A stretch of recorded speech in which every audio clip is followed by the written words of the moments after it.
Hi ನಾಗಮಣಿ aunty hi ಮಾಡ್ತಿದ್ದಾಳೆ ಎಲ್ಲರಿಗೆ. ನೋಡಿ ಊಟಕ್ಕೆ ಕುಂತೀನಿ. ರಾಗಿ ಮುದ್ದೆ ಇವತ್ತು ನೋಡಿದೆ. ರಾಗಿ ಮುದ್ದೆ, ತುಪ್ಪ, ಬಿಸಿ ಉಪ್ಪಿನಕಾಯಿ, ಚಿಕನ್ ಸಾರು. ಏನಂತೀವಿ ಚಿಕನ್ ದಿನ ಚಿಕನ್ ಸಾರು ಅಂದ್ಕೊಂಡಿರಿ, ಸುಳ್ಳು ಹೇಳ್ತಾಳೆ ಅಂದ್ಕೊಂಡಿರಿ. ನೋಡ್ರಿ ಇದು ನಿಜ. ಹಿಂಗೆ ತುಪ್ಪ ಅದ್ಕೊಂಡು ಸುಡ್ತದೆ. ಹಿಂಗೆ ಕಿಚ್ಕೊಂಡು ಇದರಲ್ಲೇ ಅದ್ಕೊಂಡು ಬಿಟ್ಟು ಸಾರಲ್ಲಿ ಬನ್ನಿ ತಿನ್ನಿ. ಏನಂತೀರಾ? ಟೀ ಕಾಫಿ ಆಯಿತಾ? ನಮ್ಮದು ಊಟ ನಾನು ಬೇಗ ಮಾಡೋದು ನಿಮಗೆ ಗೊತ್ತಾಯ್ತಲ್ಲ, ಬೇಗ ಮಾಡ್ತೀನಿ. ಬನ್ನಿ ಊಟ ಮಾಡಿ. ತಿಂದು ನೋಡ್ತೀನಿ, ನನಗೆ ಬಾಯಲ್ಲಿ ನೀರು ಬರ್ತಾಯಿದೆ.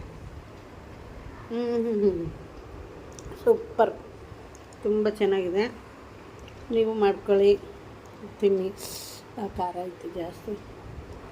ನೀವು ಮಾಡ್ಕೊಳ್ಳಿ, ತಿನ್ನಿ. ಹೆಂಗಿದೆ ಟೇಸ್ಟ್ ಅಂತ ಹೇಳಿ. ಆಂಟಿಗೆ ಸಬ್ಸ್ಕ್ರೈಬ್ ಮಾಡ್ಕೊಳ್ಳಿ, ಲೈಕ್ ಮಾಡಿರಿ. ಯಾಕೆ ಎಲ್ಲರೂ ಜಾಸ್ತಿ ನೋಡ್ತಾನೆ ಇಲ್ಲ? ಯಾಕೆ ಆಂಟಿ ಮೇಲೆ ಬೇಜಾರಾಗಿದ್ದೇನೆ? ಬೇಜಾರು ಮಾಡ್ಕೊಬೇಡ್ರಿ. ನೋಡ್ರಿ, ಎಲ್ಲ ಕಲಿಸ್ತೀನಲ್ಲ, ಇವೆಲ್ಲ ಶಕ್ತಿವಂತವಾದ್ದು, ಎಸಿಡಿಟಿ ಇರಲ್ಲ. ಈ ರಾಗಿ ಮುದ್ದೆ ಆಗಲಿ, ಜೋಳದ ಮುದ್ದೆ, ಸಜ್ಜೆ ಮುದ್ದೆ, ಯಾವುದೇ ಮುದ್ದೆ ಆಗಲಿ ತುಂಬ ಚೆನ್ನಾಗಿರುತ್ತೆ.